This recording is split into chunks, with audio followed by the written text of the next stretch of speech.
एक मोहल्ले में उसलम नाम का एक बहुत ही सुस्त मगर खुद को बड़ा अक्लमंद समझने वाला आदमी रहता था। उसलम को चाय पीने का बहुत शौक था। वो दिन में कम से कम 10 कप चाय पीता था। 10 कप। एक दिन उसने बड़े फख्र से ऐलान किया, आज मैं खुद चाय बनाकर सबको पिलाऊंगा। आप चाय खैर है? इसलम ने सीना चौड़ा करते हुए कहा, मैंने YouTube पर वीडियो देखी है, अब मैं माहिर बन चुका हूं। वो किचन में गया।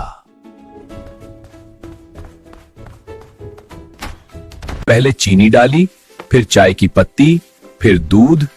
फिर अचानक उसे याद आया कि पानी डालना तो भूल ही गया। जल्दी में उसने इतना पानी डाल दिया कि बर्तन भरकर उबलने लगा। चाय बाहर गिरने लगी, चूल्हा बुझ गया और किचन में हल्का सा धुआं भर गया। इसी दौरान घर की बुल्ली मीनू किचन में आ गई। उसलम घबरा कर पीछे हटा तो उसका पांव दूध पर फिसल गया और वो सीधा फर्श पर। बुल्ली डरकर छलांग लगाकर भागी और चाय का कप भी गिरा दिया। बीवी दौड़ती हुई आई और मंजर देखकर हंसने लगी। ये आपकी मराना चाय थी? उसलम फर्श पर बैठा हुआ बोला, हाँ, मगर ये चाय नहीं, तजर्बा था।